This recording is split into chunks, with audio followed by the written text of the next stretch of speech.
Hello student, Shreyas school English medium standard 6 subject science chapter number 14 water.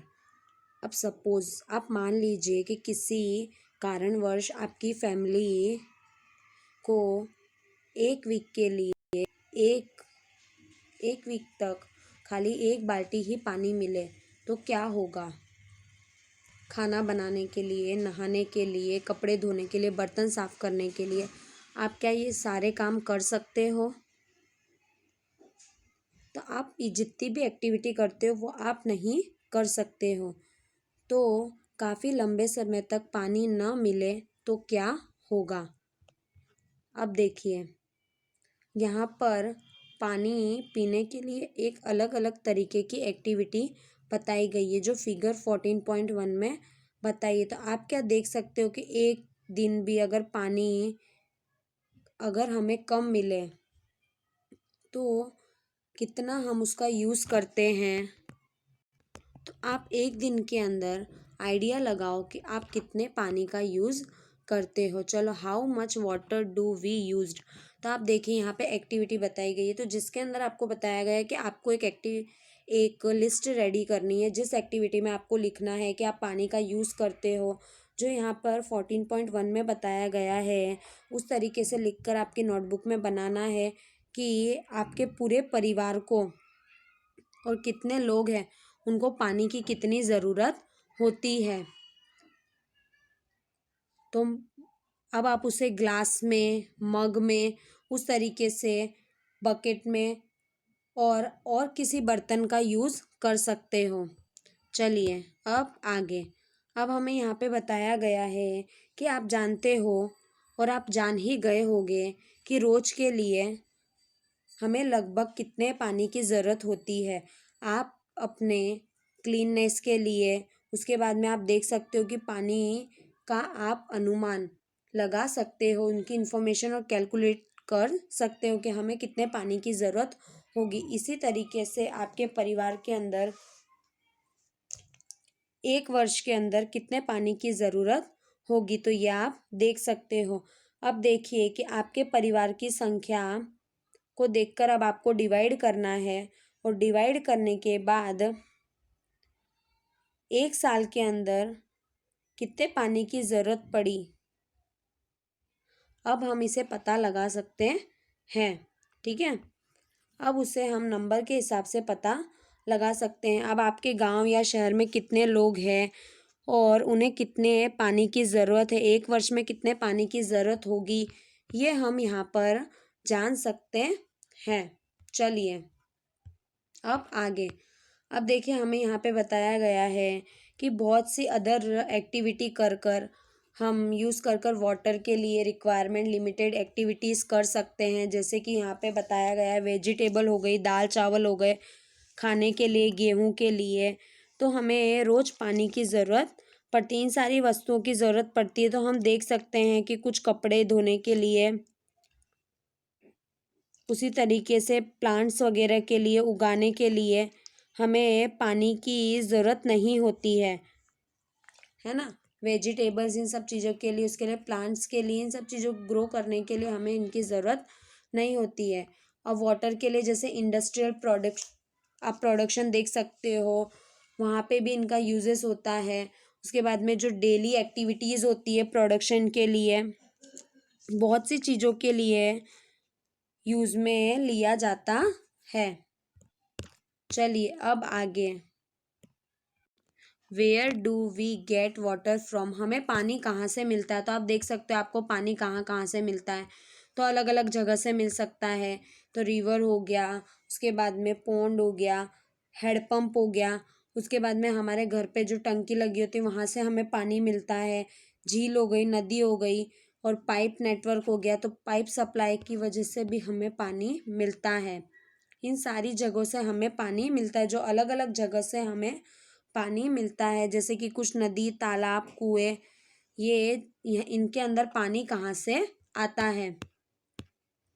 चलिए अब हम आगे देखते हैं। अब आप जानते होंगे कि यहाँ पे अर्थ के ऊपर 2.3 डिवाइड हमें आधे से ज़्यादा जो भाग है वो किसका देखने को मिलता है, पानी से भरा हुआ देखने को मिलता है, जिसके अंदर ज़्यादातर कौन सा पानी देखने को मिलता है, नमक का पानी देखने को मिलता है। इसीलिए हम देख सकते हैं कि घर के लिए और उसके बाद में एग्रीकल्चर के लिए, इंडस्ट्रियल के लिए हमें कैसे इन सारे पानी हमें अच्छी तरीके से मिल नहीं सकता।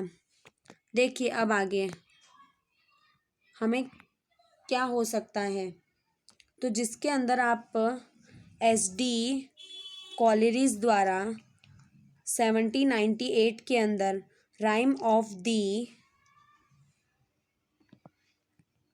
एंशिएटर मैरिनर SD 1788 में इन्होंने क्या लिखी थी, देखिए इन्होंने कुछ लाइन लिखी थी, तो वाटर के ऊपर लिखी थी, water water everywhere nor any drop to drink. तो इसका मतलब है हर जगह जल ही जल है, पीने के लिए कोई बूंद नहीं।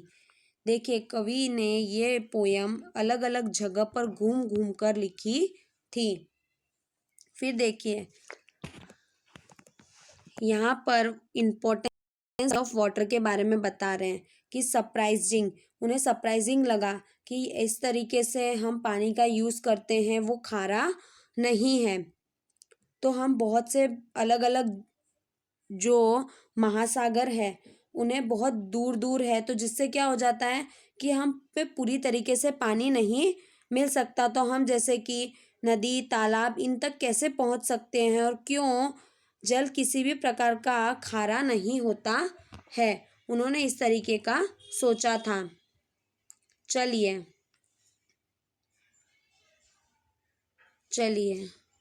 Water cycle.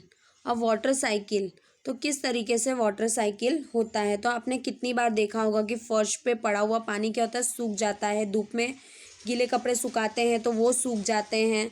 उसके बाद में गीली सड़कें और छत किस तरीके से सूख जाती है ना।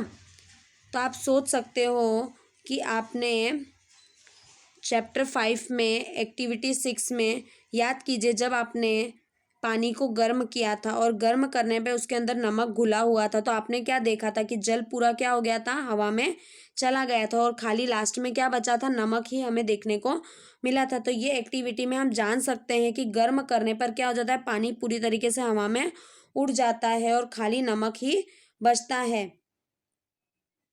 तो पूरी तरीके से ये हवा में चला जाता है, और उसके बाद ऊपर जाने के बाद जमीन के ऊपर हमें क्या देखने को मिलता है, बारिश देखने को मिलती है। इस तरीके से ये चेंज होता है। चलिए अब आगे आप देख सकते हो कि यहाँ पे सड़क है, रोड है, जमीन है, तो जहाँ पर हमें देखने को मिलता है। अब हमने ये भी जान लिया था कि अलग अलग महासागरों के अंदर भी हमें खारा पानी देखने को मिलता है, वो किस तरीके से खारा होता है, उसे इकट्ठा किया जाता है। चल आइए अब हम इसे पता लगाते हैं। अब देखिए हमें एक्टिविटी 2 बताई गई है। अब हमें क्या करना है, 2 प्लेट लेनी है। 2 प्लेट लेने के बाद एक में पानी डालकर हमें उसे कहाँ, सूर्य में रखना है, और दूसरे को पानी डालकर हमें कहाँ रखना है, एक कमरे में रखना है। अब पानी इधर उधर न हो जाए, और 15 मिनट के बाद आप देखोगे तो पूरा का पूरा पानी क्या हो जाएगा, तो आपको देखने को मिलेगा। उसी तरीके से नदी तालाब सारी जगहों का पानी कहाँ चला जाता है, पूरी तरीके से हवा में चला जाता है।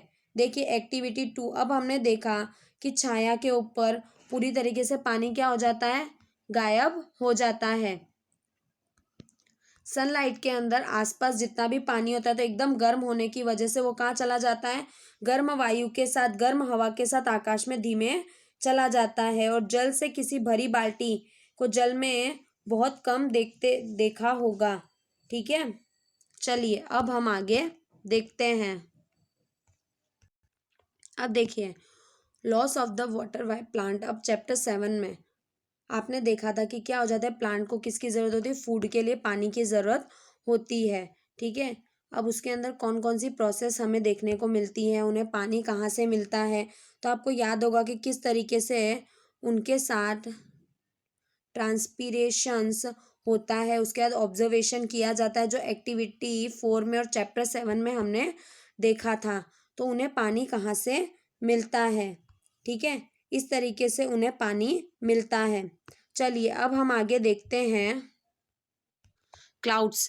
क्लाउड्स कैसे बनते हैं। देखिए अब आपको क्या करना है, एक ग्लास के अंदर आधा पानी भरना है। पानी भरने के बाद सूखे कपड़े से उसे आराम से पोंछ देना है। पूरी तरीके से पोंछने के बाद कुछ बर्फ़ के टुकड़े डालने हैं और 1-2 मिनट तक रुकना है। रुकने के बाद आप क्या देखते हैं, जो फिगर यहाँ पर 14.6 में आपको बताया गया है कि उसके आजू बाजू पूरी तरीके से कुछ आपको थोड़ी थोड़ी बूंदें दिखाई देगी। क्यों? क्योंकि वो हवा की वजह से पूरी तरीके से ठंडा हो गया है।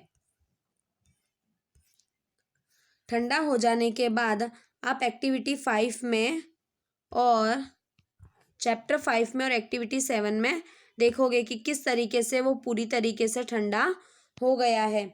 चलिए अब हमें वापस करना है। अब हम इसे वापस कर कर देखते हैं और वापस करने पर क्या होता है, तो हम देखते हैं जैसे जैसे हम अर्थ के ऊपर के भाग की ओर क्या होता जाता है, ऊपर की ओर जाता है तो कम होता जाता है। हवा ऊपर की ओर उड़ती जाती है और उड़ने के बाद वो बूंद बन जाती है और बूंद बनने के बाद हमें देखने को मिलता है कि वो किस तरीके से बादल बन गए हैं, है ना।